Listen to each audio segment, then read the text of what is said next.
Salut tout le monde, c'est Pavel et le projet Mind the Cash et vous êtes sur la chaîne qui est consacrée aux investissements et au trading.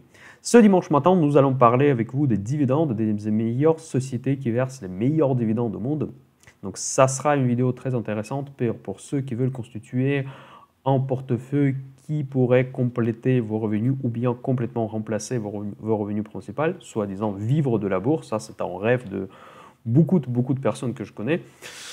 Et on va évoquer tout cela, comment on peut gagner, avoir un revenu récurrent avec les dividendes, quelles sont les actions dans lesquelles on pourrait investir pour justement tirer ce revenu.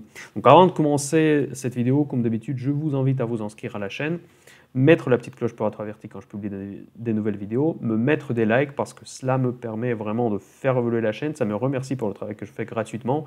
Surtout aujourd'hui, je fais une grande présentation pour vous.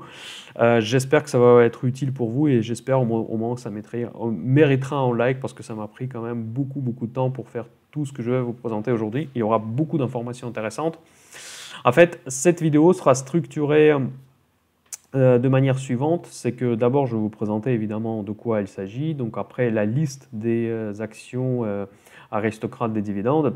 Ensuite je vais vous donner ma sélection à moi, que moi je trouve qu'elles sont les plus pertinentes. Je vais vous donner mon avis sur le concept de dividende, sur l'idée de vivre de la bourse, on va dire quelque part, à quel point c'est réalisable en réalité. Et à la fin, je vais vous donner des futurs dividendes que, selon moi, encore une fois, parce que l'objectif de la chaîne Mind the Cash, c'est quand même d'apporter de la valeur.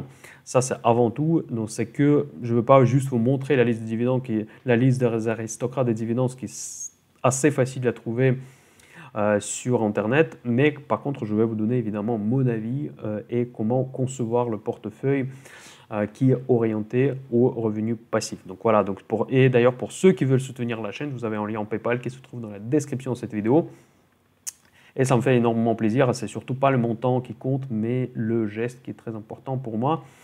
Et les outils que je vais vous utiliser pour analyser les entreprises sont les licences que j'ai achetées, c'était grâce à des personnes qui ont fait justement ces donations. Je vous remercie énormément, c'est grâce à vous justement que je peux aller aussi loin dans l'analyse des entreprises, vous les partager ces analyses sur la chaîne Mind the Cash. Voilà, donc nous commençons par le sujet principal. Donc de quoi s'agit-il ? Donc, qui sont ces aristocrates des dividendes? Donc voilà, vous avez devant vous la définition.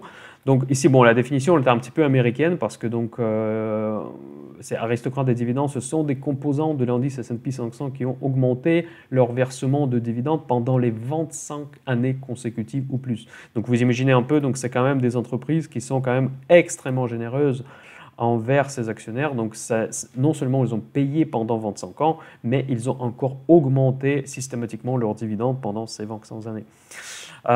Donc c'est vraiment des entreprises qui ont d'une visibilité extraordinaire. Donc c'est des entreprises qui ont vraiment ont fait le bonheur de ces investisseurs pendant des longues périodes. Et d'ailleurs, juste pour ceux qui s'intéressent, beaucoup des grands investisseurs du XXe siècle, début du XXIe siècle, qui justement investissent dans ce type des entreprises qu'on va évoquer aujourd'hui. C'est typiquement Warren Buffett.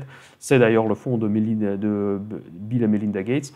Donc même si ces derniers ont changé un peu l'approche ces derniers temps. Mais dans tous les cas, ces sociétés, c'est des cibles souvent des grands fonds, des grands gestionnaires. Donc c'est quand même intéressant de voir pourquoi ils y investissent. Et justement parce que c'est la stabilité des flux de trésorerie, stabilité des paramètres opérationnels de ces entreprises qui attirent les investisseurs dans ces entreprises. Donc maintenant, comment on va analyser ces ratios? En fait, ok, la société qui paye une dividende, donc c'est bien, mais comment on va analyser la pertinence de ces dividendes? Est-ce qu'ils ont, c'est pas du pipeau en fait, est-ce qu'ils vont continuer à payer ces dividendes encore 25 années à venir? Donc le plus souvent, on utilise le ratio qui s'appelle payout ratio. Donc, c'est tout simplement la somme totale de dividendes versés par an, par année fiscale, divisée par le net income. Donc, ça, c'est le résultat net de l'entreprise. Donc, en gros, ça vous démontre, en gros, l'entreprise qui a gagné, bon, imaginons qu'elle a fait 1 milliard de chiffre d'affaires, donc c'est les ventes totales sur l'année. Après, il a payé tous les frais, il a payé tous les salaires de ses salariés.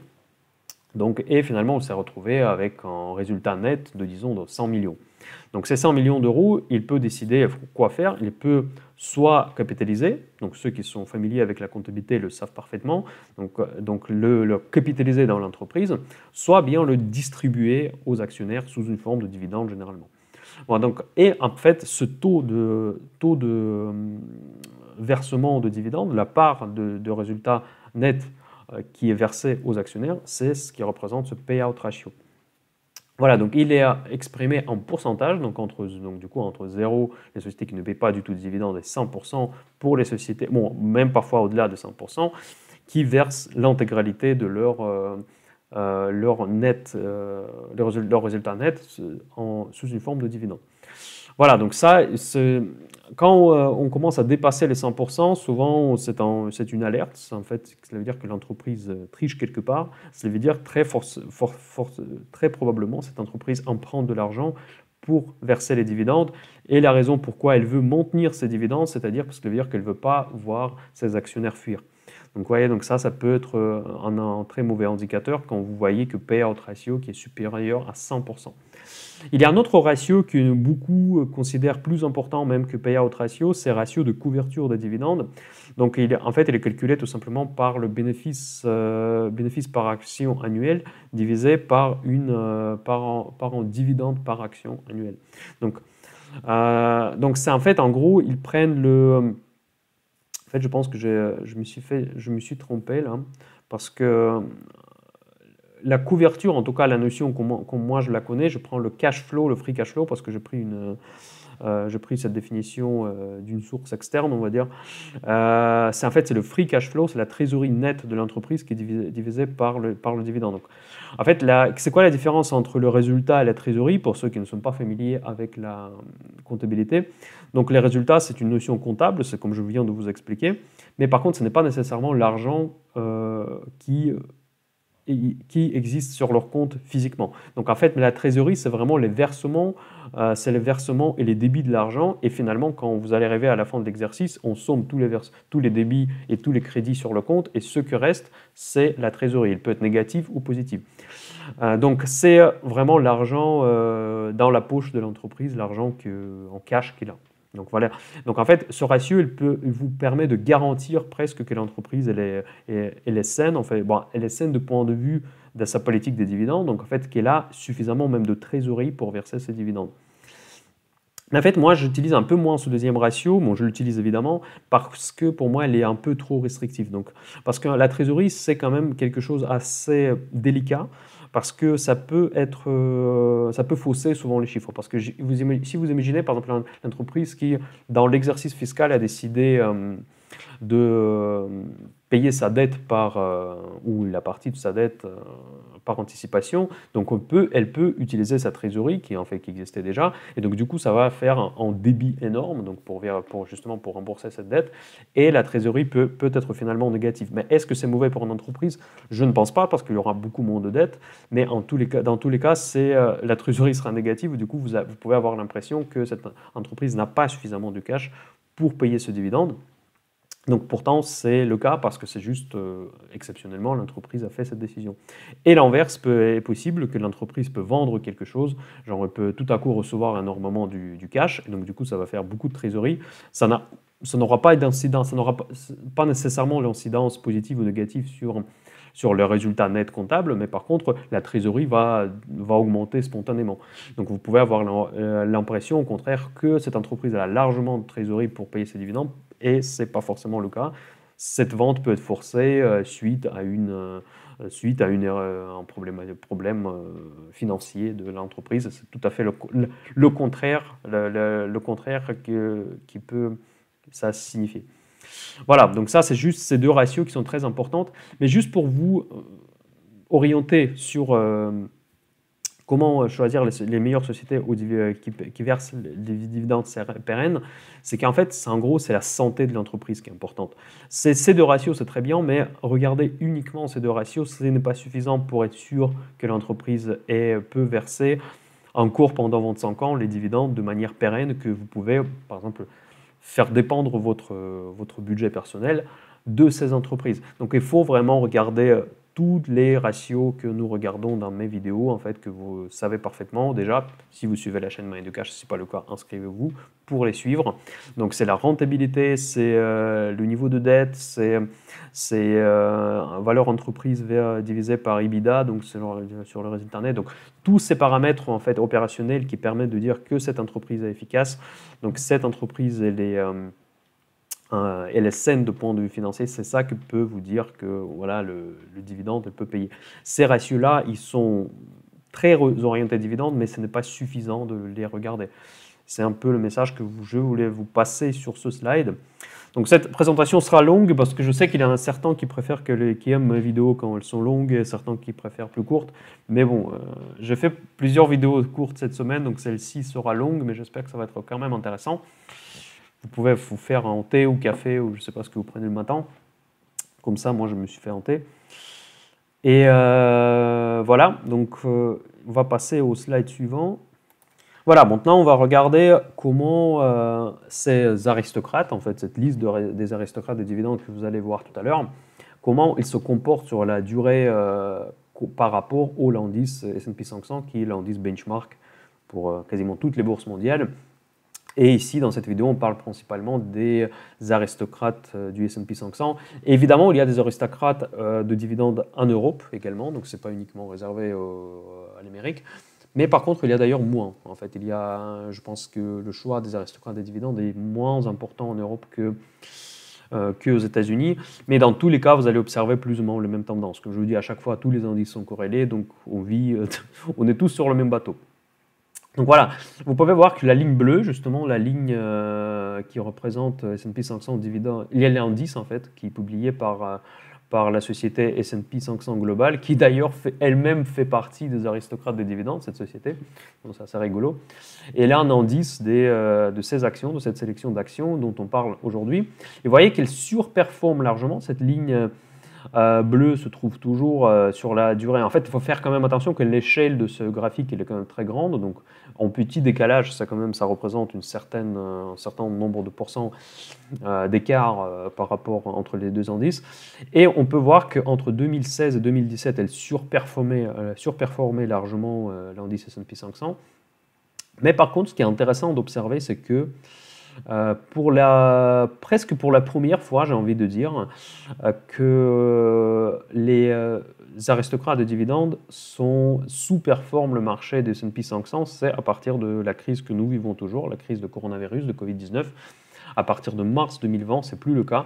Et c'est forcément lié au fait que la remontée en V des indices s'est réalisé grâce au FANG, au secteur technologique. Et dans le secteur technologique, il y a très peu d'aristocrates de dividendes. Déjà, il n'y en a pas beaucoup des entreprises qui versent des dividendes tout court. Et aristocrates, il n'y a quasiment pas. Et en plus, souvent, ces entreprises un peu trop jeunes pour qu'il ait assez suffisamment du track record pour devenir des aristocrates de dividendes. Et ça, c'est quand même assez intéressant. C'est un sujet que nous allons évoquer un peu plus tard dans cette vidéo, quand je vais vous donner mon avis sur ce type d'actifs. Voilà, maintenant, on va voir quelle est la liste. En fait, déjà, je vais vous montrer cette liste complète pour qu'on puisse après aller sur notre sujet. Donc en fait, cette liste elle est largement disponible, même si, comme vous pouvez voir sur Wikipédia, vous pouvez la trouver facilement. Donc je vais mettre un lien dans la description à cette vidéo. Je vais scroller doucement en fait pour que vous puissiez jeter un œil sur les entreprises. Et on voit 3M, je vais juste noter celles qui sont très connues. Donc Abbott Laboratories, après il y a AT&T, il y a tout un tas d'entreprises, il y a Caterpillar, Chevron, Chubb Limited, c'est la... je ne sais pas si je prononce bien, Chubb Limited, voilà. Financials, ça c'est les assurances, Coca-Cola, Colgate-Palmolive. Donc vous rencontrez certaines entreprises de la fameuse catégorie A que je vous montre souvent dans mes vidéos. Donc il y a tout un tas d'entreprises, Kimberly-Clark, Johnson & Johnson, McDonald's, donc PepsiCo, il y a quelques REITs d'ailleurs, les foncières cotées, donc S&P Global, voilà c'est celle que je viens de vous parler. Donc Walmart, etc. Bon, Walgreens Boots, voilà, ça c'est pareil, ça c'est un réseau des pharma aux États-Unis. Ouais, dans tous les cas, il y a pas mal de secteurs qui sont couverts par les aristocrates, mais encore une fois, j'attire votre attention qu'il y a très très peu de technologies, quasiment pas du tout des valeurs technologiques dans cette liste. Donc après, je vous laisse voir plus en détail, si ça vous intéresse, la liste des aristocrates de dividendes, et nous allons passer aux autres sujets.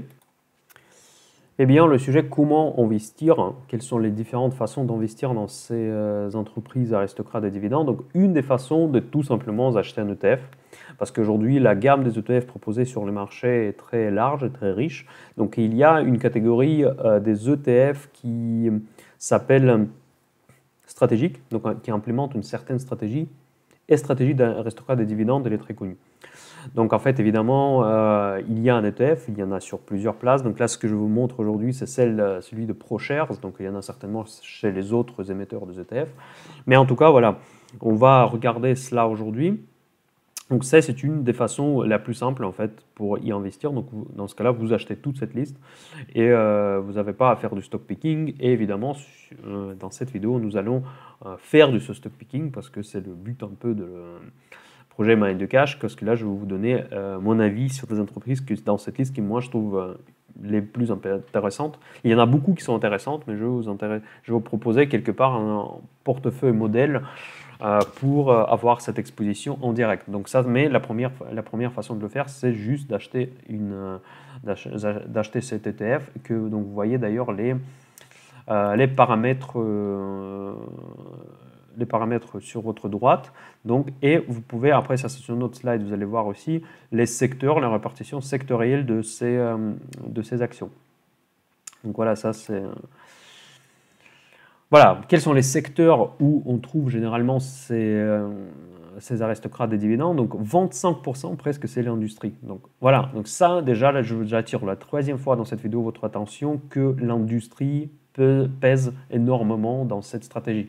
Donc est-ce que vous pensez que l'industrie c'est les actions du futur, c'est les entreprises qui ont beaucoup de potentiel? C'est à vous de voir. Donc c'est pas forcément mon avis, mais mon avis je vais vous partager avec vous bientôt. Donc après, consumer staples, donc ça c'est les biens de consommation.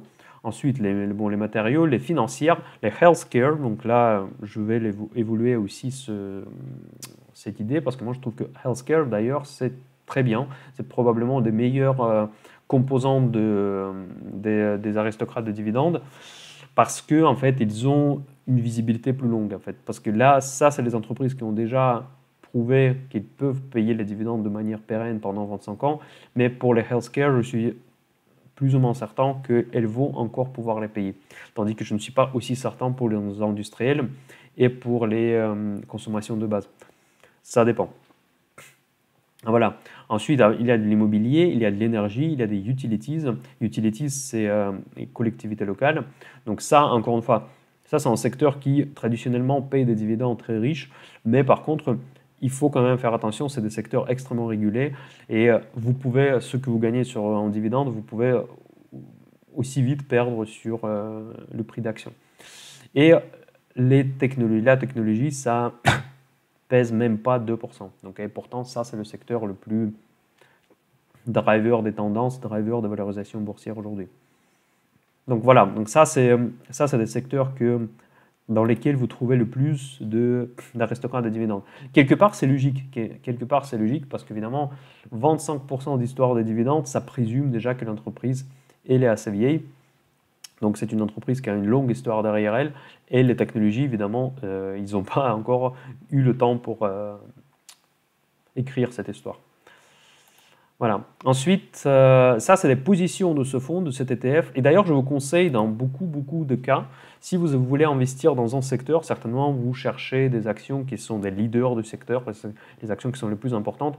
Vous pouvez aller sur les sites des ETF sectoriels et regarder leur top 10 ou top 20 positions de ces fonds, parce que les ETF c'est juste des fonds automatiques, en fait ils achètent tout le secteur, mais ils mettent la pondération sur des plus gros majors players de ce secteur. Donc si vous êtes en train d'étudier le secteur, c'est une très bonne manière et surtout une manière très efficace et rapide pour retrouver en fait, les acteurs les plus importants du secteur. Donc ici, il ne s'agit pas du secteur, il s'agit vraiment des aristocrates des dividendes. Et vous voyez dans quoi investit ce fonds.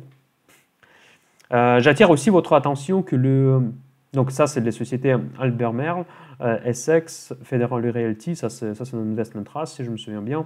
AbbVie, ça c'est la pharma. Chevron, c'est l'énergie, c'est le pétrole, les gaz. Voilà. Donc il y a tout un tas d'entreprises que vous voyez sur votre écran. Vous pouvez arrêter la vidéo pour faire l'analyse plus détaillée, ou bien aller sur le site de ce TTF. Mais par contre, faites attention aussi sur le poids. Dans beaucoup de mes vidéos, je vous dis qu'il faut faire beaucoup attention sur le poids que vous mettez sur chacune des lignes de votre portefeuille. Et donc là, comme vous pouvez voir que ProShares, ils utilisent à peu près les mêmes approches que moi. Donc, ils mettent très peu de pourcentage par ligne. Donc là, ils ne dépassent pas 2%. Les plus grosses lignes ne dépassent pas 2%. Vous voyez ? Donc même moi, je suis plus agressif, parce que moi, je dis que dans mon portefeuille personnel, aucune action ne va jamais dépasser 5%. Donc je peux aller beaucoup plus diriger ma pondération de mon portefeuille vers des actions concrètes. Typiquement Google, par exemple Amazon, je peux avoir 5% de mon portefeuille, mais jamais plus. Donc même si c'est la meilleure société au monde, ne peut pas avoir plus de 5% de mon portefeuille. Et dans ce ETF, ils sont à 2% maximum par action. Ça se voit c'est très visible quand vous voyez vraiment cette liste. Donc ça, c'est vraiment juste un point à prendre en compte quand vous faites vos investissements, quand vous construisez votre portefeuille. Prenez en compte que quand même le poids de l'allocation de vos actifs, c'est très important. Voilà. Maintenant, nous passons... Voilà, donc maintenant, je vais vous parler aussi, avant de commencer à aborder les sociétés concrètes, je voulais vous parler de vous donner mon avis sur les dividendes. En gros, comment ça se passe? En fait, avant de vous donner mon avis, c'est que comment ça se passe l'évolution d'une entreprise. Donc, tout commence évidemment par le start-up, dans le garage ou quelque chose comme d'habitude. En fait, on commence par quelque chose. Souvent, on n'a encore rien, on n'a pas encore de chiffre d'affaires, et ça, ce que j'appelle la catégorie D. C'est la catégorie que j'évoque pour la première fois sur la chaîne, parce qu'en général, je le mixais un peu avec la catégorie C. Donc même maintenant, j'ai tendance un petit peu de séparer les deux. Donc catégorie D, c'est des standards, c'est des startups, où vous achetez une idée, vous n'avez pas encore de chiffre d'affaires, vous n'avez pas encore de revenus, tous les ratios, c'est du pipeau, en fait, les ratios vont être tous négatifs. Mais c'est des entreprises qui ont un rêve, qui ont une idée, qui ont probablement des investisseurs ou des créanciers qui peuvent les soutenir pour leur développement dans leur start-up. Vous êtes presque en business angel où vous faites du capital risque tout pur. Voilà, donc il y aura un certain nombre, il y a énormément de startups évidemment, comme vous pouvez imaginer, et que certaines vont survivre. Et quand ils survivent, ils passent dans la catégorie C, donc la catégorie C que vous connaissez déjà si vous regardez la chaîne Mind du Cash. Il y a d'ailleurs des vidéos où je vous expliquais en détail ce que cela veut dire ces catégories-là. Donc ça, c'est des sociétés de croissance, en fait, ça peut être des sociétés petites, ça peut être des sociétés plus importantes.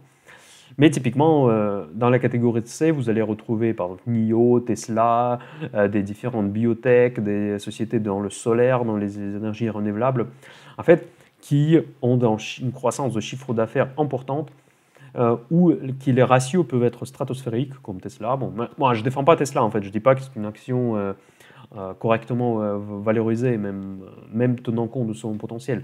Mais dans tous les cas, c'est un exemple très typique de la catégorie C.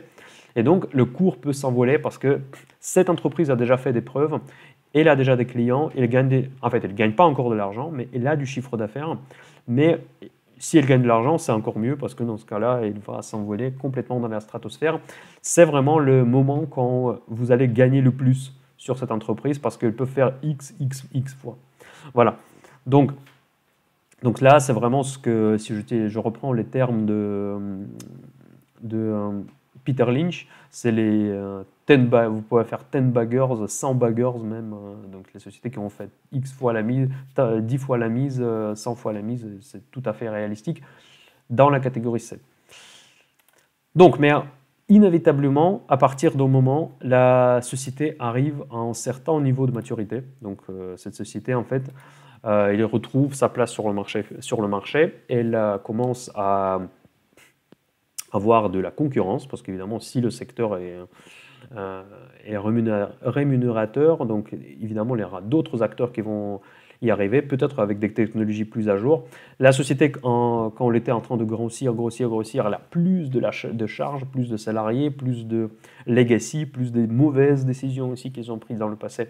Et ces nouveaux entrants dans le marché peuvent profiter de leurs expériences en premier pionniers dans ce secteur. Ils peuvent ne pas faire les mêmes erreurs et être très efficaces parce qu'elles sont petites et faire une vraie concurrence par rapport à la première société qui a, on va dire, qui a eu cette idée initialement.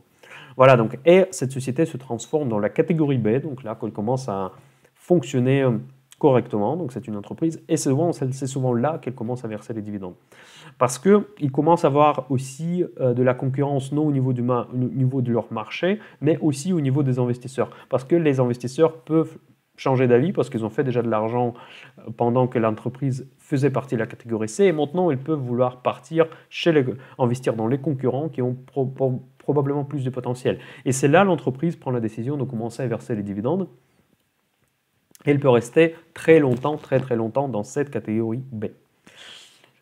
Dans certains cas, pour les meilleurs, ils peuvent aller dans la fameuse catégorie A dont je parle tout le temps sur ma chaîne. Donc, c'est les meilleures sociétés au monde, tout simplement. La société peut soit directement de la catégorie C passer dans la catégorie A, soit passer par la catégorie B et tuer les concurrents, faire développer son avantage concurrentiel et passer dans la catégorie A. Donc il n'y a pas beaucoup honnêtement de sociétés qui font partie de la catégorie A, c'est que les meilleures. Et en fait, effectivement, ces entreprises, le mot-clé, c'est l'avantage concurrentiel. Ces entreprises peuvent soit payer les dividendes, soit pas payer les dividendes parce qu'ils ne sont pas spécialement intéressés par retenir comme ça les actionnaires, parce que les actionnaires vont de toute façon rester, parce que l'entreprise elle est tellement excellente de point de vue opérationnel, son cours de bourse monte tout le temps, ils peuvent s'il faut faire des buybacks, en fait leur achat d'actions, ils ne sont pas nécessairement obligés de verser le dividende. Donc les sociétés de la catégorie A, pas toutes versent les dividendes. Et c'est normal. En fait, les dividendes, c'est vraiment les dividendes caractérisent les sociétés de la catégorie B, et de l'autre catégorie que nous allons voir juste après, c'est la catégorie qui s'appelle stagnation. Je n'ai pas de catégorie avec une lettre. Donc c'est aussi une autre étape quasi inévitable pour une entreprise qui n'a pas réussi de rentrer dans la catégorie A. À un moment donné, il commence à stagner. Et c'est à ce moment-là que les dividendes commencent à être augmentés, le payout ratio commence à augmenter parce que l'entreprise de plus en plus... il a plus en plus du mal de retenir ses actionnaires, donc du coup il est obligé de monter la part de son bénéfice, la part de dividende dans son bénéfice. Donc du coup ça fait augmenter le payout ratio pour approcher des 100%, donc l'intégralité des bénéfices versés aux actionnaires, ou bien parfois quand l'entreprise commence à avoir des vraies difficultés, dépasser les 100%. Et il faut faire beaucoup attention parce qu'une fois que l'entreprise se retrouve dans cette étape de sa vie, il y a beaucoup de ce qu'on appelle le value trap. Donc c'est les trappes à valeur, donc les entreprises que vous pouvez tenter d'investir. Ça peut être très alléchant d'y investir pour les dividendes, mais finalement vous allez perdre beaucoup plus sur le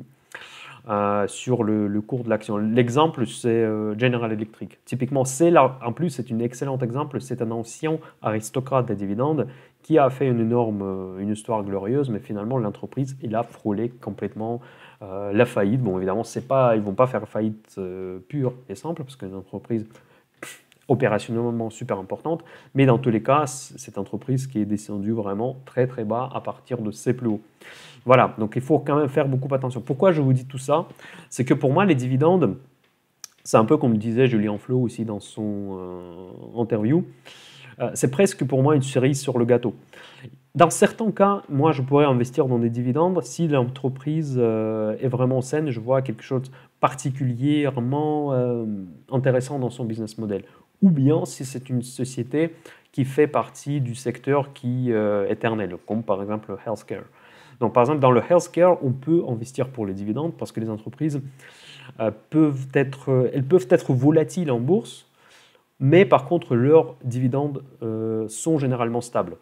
Et la volatilité, souvent des sociétés de healthcare, c'est lié aux bonnes ou mauvaises annonces par rapport à tel produit phare. Donc, c'est les entreprises qui ont peu de chances de faire faillite, c'est les entreprises qui ont peu de chances de commencer à stagner peut-être, mais ils n'ont pas forcément commencé à descendre dans les enfers, on va dire. Donc, c'est parce qu'en fait, c'est un secteur qui est structurellement stable en lui-même. Donc voilà, donc les acteurs qui sont bien positionnés dans ce secteur, ils doivent y rester, sauf quelques rares exceptions. Donc si vous avez un portefeuille diversifié de healthcare qui paie les dividendes, dans ce cas-là, je pense que c'est une position pérenne par rapport à vos attentes des revenus passifs à partir de la bourse, en fait. Donc mon avis en tant que mind de cash sur les sociétés à dividendes, que moi je ne les cherche pas spécialement. Donc s'il y a des dividendes, c'est bien. S'il n'y a pas, tant pis, pour moi ce n'est pas un critère déterminant de mon investissement.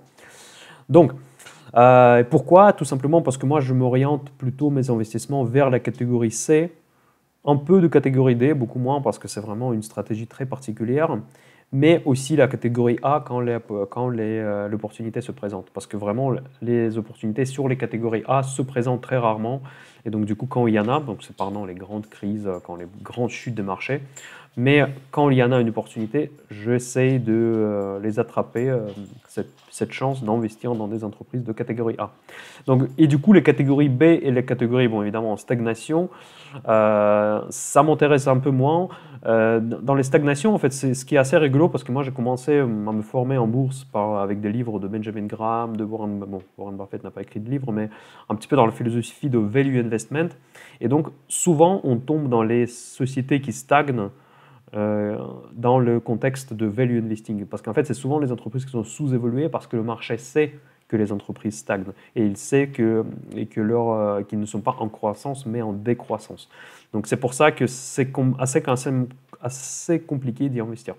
Donc, et du coup, j'ai changé de stratégie. Ça fait déjà un petit moment que je l'ai fait, que moi, j'ai commencé à vraiment me regarder plus les catégories A d'abord, après les catégories C et un petit peu de catégorie D quand il y a des choses particulières que j'ai. J'ai d'ailleurs, par exemple, une action dans mon portefeuille qui s'appelle Unicure. Ça, c'est une société, une petite biotech néerlandaise. Et ça, c'est vraiment ça, la catégorie D. Ils n'ont pas encore de chiffre d'affaires. Et en fait, cette évolution des entreprises, je voulais vous présenter sur un exemple de Walmart. Donc, ça va être assez représentatif parce que vous pouvez voir que cette entreprise qui était fondée en 1962, donc elle était en catégorie D justement, vous voyez qu'elle a passé quand même quelques années en tant que catégorie C, donc ça c'était évidemment en catégorie C à ce moment-là. Et, non pardon, là je pense que catégorie C c'était plutôt là, donc quand l'action elle a explosé, en fait c'était là où elle était en catégorie C, donc, et elle a rejoint la catégorie B qui a duré très longtemps. Okay, donc là, du coup, on voit très bien ces phases d'évolution que je viens de vous montrer. Donc, et vous pouvez me dire, ah, tiens, Pavel, parce que là, on voit que là, elle s'est envolée littéralement. Oui, mais ça, je ne veux pas me lancer dans les discussions philosophiques que j'ai déjà enregistré une vidéo qui a fait beaucoup de débats, où je parlais de futur des marchés et du système capitalistique. Parce que ici, on peut observer en fait vraiment la folie des marchés en fait. Et le Walmart, c'est une belle entreprise, certes. Et d'ailleurs, c'est un aristocrate des dividendes que je ne recommande pas d'acheter. Mais en tout cas, c'est une entreprise qui a flambé effectivement avec des marchés, avec toutes ces injections monétaires et avec surtout la bulle de crédit que nous vivons. Donc les crédits qui sont gratuits quasiment. Donc évidemment, toute cette bulle de consommation qui a fait monter ces titres-là. Donc, mais aujourd'hui, évidemment, ces entreprises, structurellement, vous voyez ce que je voulais dire, comprendre que même si on peut constater qu'elle a fait une superbe hausse entre 2016 et aujourd'hui, quoi. Donc, bon, ça fait 50%, c'est pas si énorme, c'est juste sur le graphique que ça fait cette impression. 50% c'est quand même beaucoup, mais c'est pas fou. Donc vous voyez, c'est pas comme là. Parce que ici, si vous pouvez regarder, il est passé de 10 €, il est passé à 70. Donc elle a fait 7 fois la mise.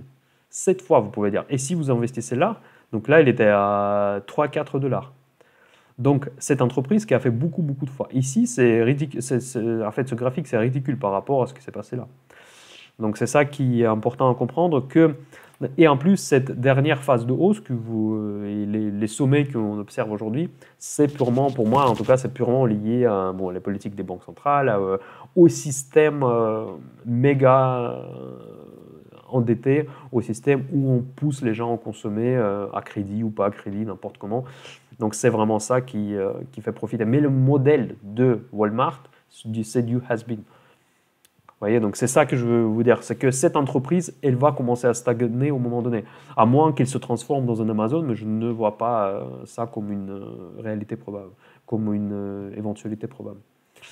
Voilà, donc c'est ça, c'était juste pour vous montrer sur un exemple très typique, comment se passe l'évolution des entreprises, comment elles passent entre ces différentes étapes. Voilà, maintenant nous allons commencer à regarder les exemples concrets. Donc là j'ai préparé, ça vraiment c'est là où je passais beaucoup de temps là-dessus. Bon, j'espère que ça méritera au moins un petit like. Donc sur cet écran, vous allez voir les entreprises que moi je trouve toujours qui font déjà partie des aristocrates des dividendes et que moi je trouve qu'ils vont rester des bons payeurs de dividendes. Donc ici vous voyez les paramètres, donc ça c'est le dividend yield, ça c'est le pourcentage de dividende actuel par rapport au prix actuel. Ensuite, et le forward, ça c'est selon les estimations des analystes. Ça c'est le dividend payout ratio actuel, donc ça c'est ce que je vous ai déjà expliqué. Ici c'est exprimé à 69%. Donc après ça c'est le taux de croissance de dividendes sur 5 dernières années. Yield on cost, en fait ça c'est un petit peu particulier comme indice. C'est en fait quand vous investissez dans une entreprise à dividende, donc par exemple sur 3M ou n'importe laquelle, vous payez un certain prix, par exemple 100 € aujourd'hui, 100 $, et par contre au bout de quelques années, il peut valoir 120, 130, 140, et 150, etc. Voilà. Et donc du coup, si le dividende reste le même, donc du coup sa rentabilité, son taux de dividende, son pourcentage va baisser. Parce que là, quand vous avez investi, c'était probablement 4% de dividendes, mais si l'action a augmenté, pour quelqu'un qui va l'acheter à 150, ça sera plus 4%, ça sera 2%. Donc voilà, et donc du coup, votre dividende ne sera pas le même que le dividende qui est proposé avec le cours actuel du marché. Bon, ça peut être plus haut ou plus bas selon où l'action est allée en termes de prix. Donc voilà, et ce ratio, justement, il permet d'évaluer le rendement par rapport au prix d'achat aux certaines périodes dans le passé. Voilà, ici vous voyez le graphique des flux financiers qui sont les plus importants pour le versement de dividendes. Le bleu, c'est la ligne en fait, c'est le dividende per share, c'est le dividende par action. La ligne rouge, c'est le cash flow, donc ça je vous ai déjà expliqué ce que c'est. Et la ligne verte, c'est earning, ça c'est le résultat, earning per share, c'est le bénéfice par action. Voilà. Donc vous pouvez vous dire que je vois des baisses, mais en fait, parce que moi j'ai fait ces graphiques avec Guru Focus, et moi j'ai une licence uniquement pour l'Europe, parce que moi je fais des vidéos pour vous, et vous posez plus souvent les questions sur les entreprises européennes. Et donc du coup j'ai pris un abonnement pour l'Europe, et souvent, ces prix sont exprimés sur notre devise. Parce que 3M, elle est cotée en euros sur les places européennes. Et donc, du coup, selon le cours euro-dollar, donc du coup, ça peut faire baisser le dividende. Parce qu'évidemment, votre dividende sera en dollars. Mais si cette action elle est cotée en euros, le dividende sera quand même versé en dollars, mais converti en euros. Et si le cours en euros, du coup, le cours euro-dollar ne sera pas favorable à votre dividende, donc pour vous, le dividende va baisser à cause de taux de change. Mais ça, c'est tout à fait normal, c'est la réalité des marchés, c'est partout comme ça. Et le deuxième graphique, c'est ce payout ratio que je vous ai déjà expliqué. Vous voyez que dans les années 90, le payout ratio il était énorme, donc je ne sais pas pourquoi d'ailleurs, mais...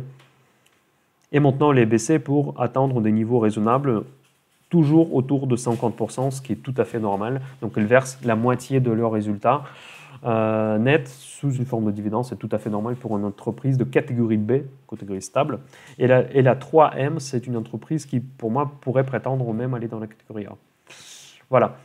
Et le graphique évidemment boursier où nous nous trouvons aujourd'hui. Donc on voit que l'action elle est haut, donc en fait elle a remonté après la crise du Covid, mais par contre elle est loin de cette plus haut historique qui ont eu lieu en 2018. Donc voilà, donc c'est pas une entreprise bon marché, mais pas non plus au plus haut historique. Et vous allez voir qu'il y a beaucoup d'entreprises que je vais évoquer aujourd'hui sont au plus haut historique. Coca-Cola, pareil. Donc c'est une entreprise, là vous allez pouvoir observer les graphiques si ça vous intéresse en mettant la vidéo en pause. En fait, je ne veux pas faire la vidéo trop longue parce que je voulais vous présenter beaucoup de valeurs aujourd'hui. Mais en tout cas, mon petit commentaire, moi j'aime bien Coca-Cola, son business stable, donc c'est la valeur préférée de Warren Buffett. Donc, mais par contre, je pense qu'il y a un risque quand même de changement d'habitude de consommation. On a plus tendance de consommer moins de sucre, on a plus tendance de consommer, manger plus sain. Coca-Cola, ça fait quand même pas, ça s'inscrit pas parfaitement dans cette tendance. Mais est-ce que cette tendance va casser le business de Coca-Cola? Je ne pense pas, honnêtement, parce que déjà, elle possède tout un tas d'autres produits, tout un tas d'autres beverages, de boissons, pas uniquement la Coca-Cola même, mais en tous les cas, aujourd'hui, c'est une entreprise efficace, mais ces flux financiers stagnent, justement. Ils ne sont pas en décroissance, mais ils stagnent. Par exemple, une autre entreprise qui est aristocrate dividende, elle aussi, c'est McDonald's. Même si elle fait partie de cette liste, moi, elle ne fait pas partie de ma liste aristocrate Mind the Cash, parce que justement à cause de cette tendance, parce que moi je pense que McDonald's ils sont particulièrement exposés à cette tendance de consommation qui est en train d'évoluer dans le bon sens, à mon avis. Colgate-Palmolive, ça c'est catégorie A par excellence. Elle est dans ma liste de catégorie A que vous pouvez voir sur la page Facebook Mind the Cash.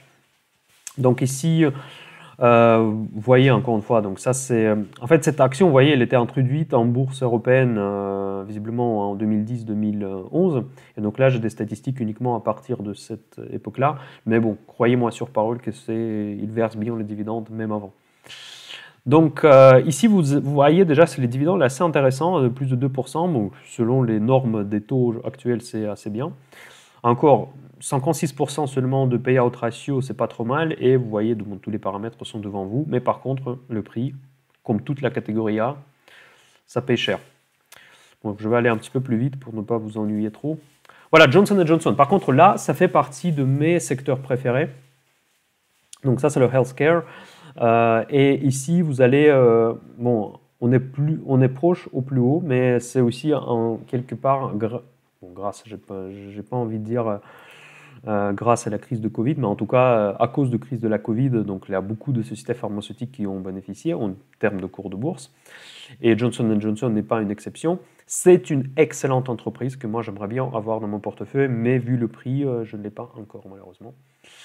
Peut-être un jour, et elle fait partie, bon, elle ne fait pas partie de catégorie A parce qu'aucune pharma n'en fait pas, pour une seule simple raison que moi je trouve que la concurrence est rude en fait quand même dans ce secteur, donc pour justifier mettre des entreprises pharmaceutiques dans la catégorie A. Donc on peut difficilement avoir un avantage concurrentiel quasi monopoliste sur ce secteur, donc sur certains produits, sur certains petits segments oui, mais pas un avantage concurrentiel comme possède Google ou Facebook ou quelque chose comme ça.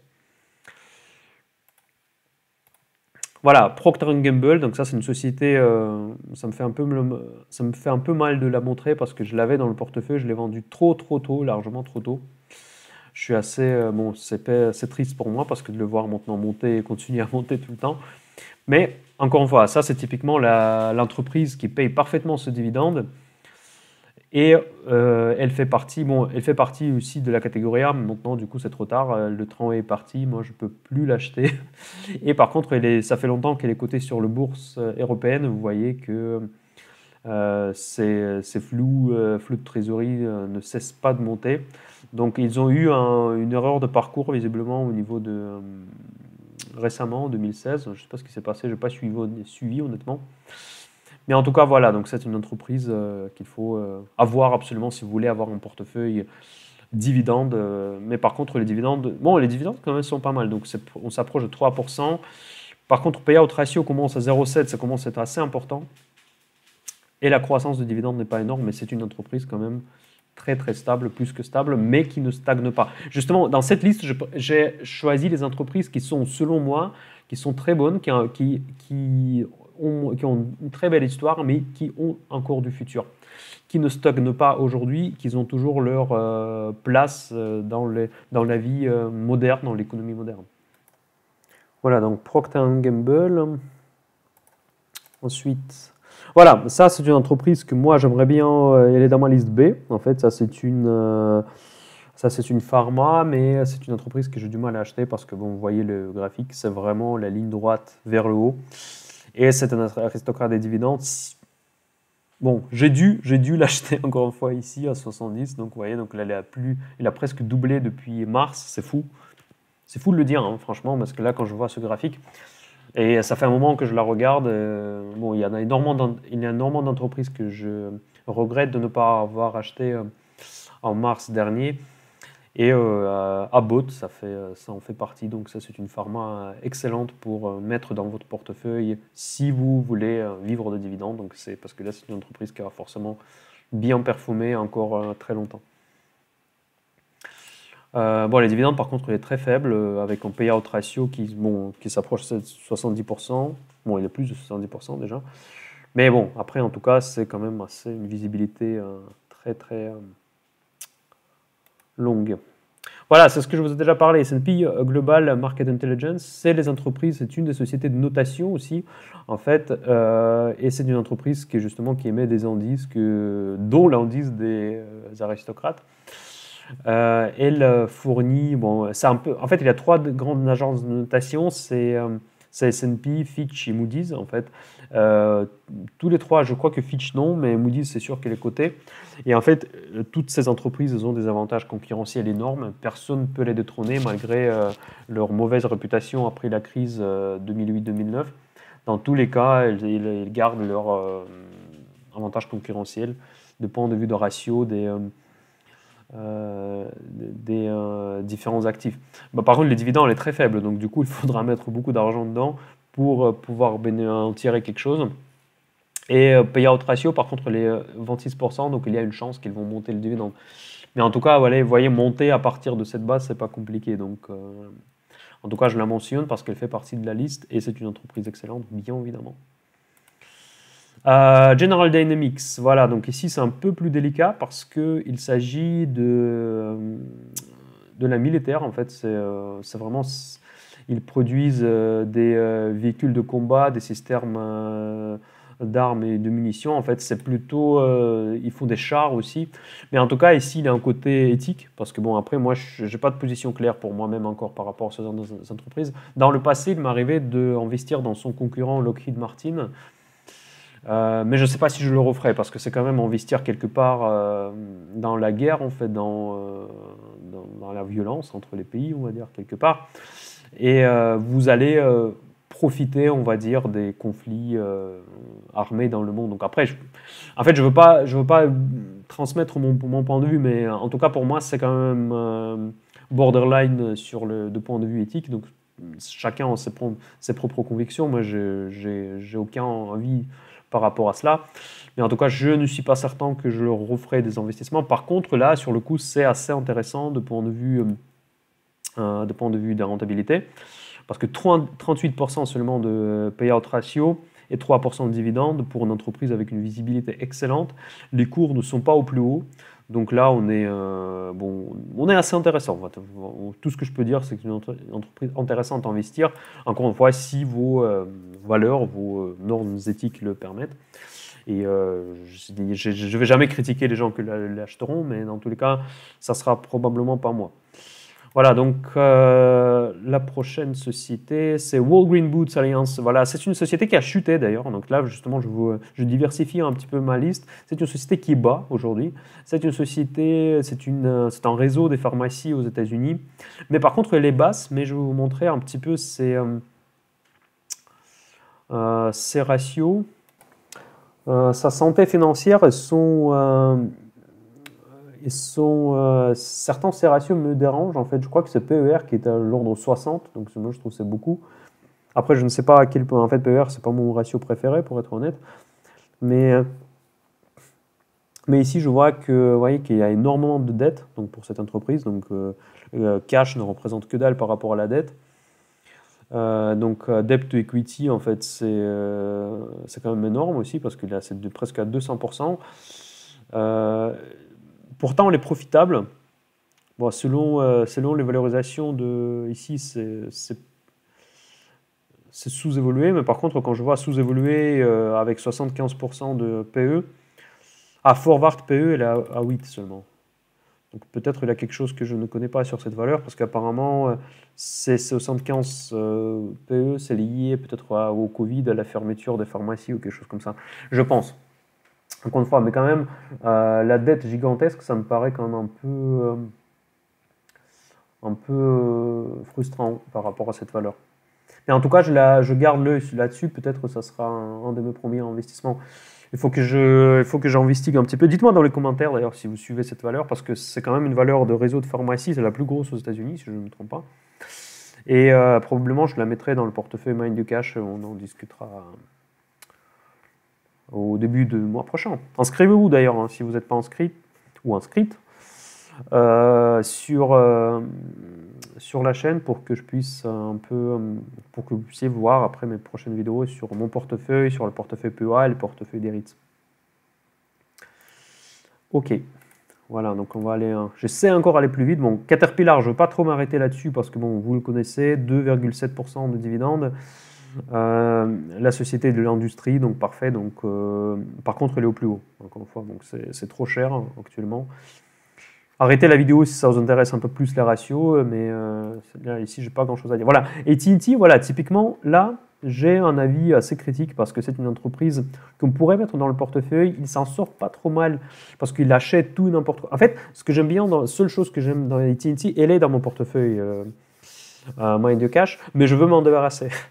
Je pense que je fais une connerie d'avoir l'acheté. D'ailleurs, un de mes abonnés était étonné, bon, plusieurs de mes abonnés étaient étonné quand je l'ai acheté. Vous avez raison, j'ai dû vous écouter en fait.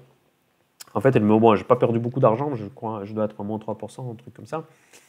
Mais en tout cas, c'est une entreprise qui stagne depuis longtemps. Elle verse un dividende de 7%, un truc de fou, ou 6, parce que là, peut-être ça a remonté, bref. Mais en tout cas, un dividende très important. Et l'entreprise, elle essaye de s'en sortir, elle essaye de trouver des axes de croissance, mais pour l'instant, elle ne trouve pas. Mais en fait, elle rachète d'autres entreprises, il arrive à les intégrer, ça c'est très très bon signal, c'est pour ça que je l'ai acheté à l'époque. Mais en tout cas, pour l'instant, il a la dette colossale de cette entreprise qui fait peur. Je pense que ça fait partie des entreprises, une des entreprises les plus endettées au monde. Donc, par contre, la dette, en fait, ils ont quand même de la performance. Donc cette dette, c'est pas une dette, c'est pas nécessairement une mauvaise dette, mais en cas de remontée des taux, ce qui n'est pas mon scénario évidemment, ça peut être un problème. Ça peut être un vrai problème pour eux. Vous voyez, le payout ratio, il est à 140%, donc il paye plus en dividende plus qu'il gagne. Donc à vous de voir si vous voulez la mettre. Moi, je veux m'en débarrasser, donc et je ne suis pas certain. Peut-être qu'il peut encore faire de belles surprises, mais beaucoup la recommandent, beaucoup de personnes à qui je fais confiance la recommandent. Je la mentionne, mais je n'ai pas forcément acheté. Bon, je ne suis pas du tout acheteur, donc vu que je veux la vendre, mais si vous voulez l'acheter, je peux vous la céder. Donc c'est une blague. Voilà, donc c'est pas ma valeur préférée, mais je la mentionne quand même comme vraiment un des plus vieux payeurs des dividendes. Prochaine société, Roche. Voilà, société Roche, c'est la pharma suisse, une des plus rentables en Europe. Je ne veux pas trop m'arrêter là-dessus parce que j'en parle tout le temps. Elle est dans mon portefeuille depuis longtemps. Je ne veux pas la vendre, je vais la racheter encore plus s'il faut. C'est typiquement la société que moi je trouve qu'il faut avoir si vous voulez toucher les dividendes. Si vous voulez avoir un portefeuille dividende, c'est une valeur juste parfaite, je trouve. C'est vraiment une de mes valeurs préférées à long terme pour toucher les dividendes. Et le dividende, il est pas mal. Donc il a 3%, moi je l'ai acheté beaucoup plus bas. Donc du coup pour moi ça devait être dans les 4. Donc c'est vraiment une société excellente. Voilà, et à la fin de cette vidéo, on s'approche à la fin, je veux vous parler des sociétés qui sont plus jeunes, mais qui feront peut-être partie des dividendes aristocrates du futur. Et peut-être c'est là, on peut aussi trouver quelques opportunités. Je vais vous donner quelques exemples parce qu'il y en a plein. Et la première, c'est Cisco. Bon, si vous suivez ma chaîne, vous savez que j'aime bien cette entreprise. Donc cette entreprise, elle n'est pas trop chère. Selon ses ratios, elle paye 3%, plus de 3% de dividendes. Elle peut les augmenter. Elle les augmente, vous voyez, donc grosse rate de 12% sur 5 ans. donc c'est excellent. Vous voyez, donc payout ratio, il a monté, mais bon, il reste relativement élevé, mais pas énorme. Les flux de trésorerie sont énormes, juste énormes. Donc, vous voyez, le cash flow monte, le earning per share monte. Ça baissait parce qu'ils ont infligé une énorme amende, mais ça, c'est non récurrent, ce qu'on appelle dans la comptabilité. Donc, ce n'est pas représentatif, cette partie-là. Ils vont retrouver leur performance opérationnelle très rapidement. Cette société qui est moderne quand même, qui est positionnée sur le volume des data mobiles, sur les réseaux, sur tout ce qu'on a besoin aujourd'hui. Donc cette entreprise qui a encore beaucoup d'avenir. Je ne vais pas trop parler non plus parce que j'en parle tout le temps, je l'ai dans mon portefeuille. J'aimerais bien augmenter et tous les mois je vends les options put sur cette valeur autour de 37, 36, 37, 38 pour toucher du cash.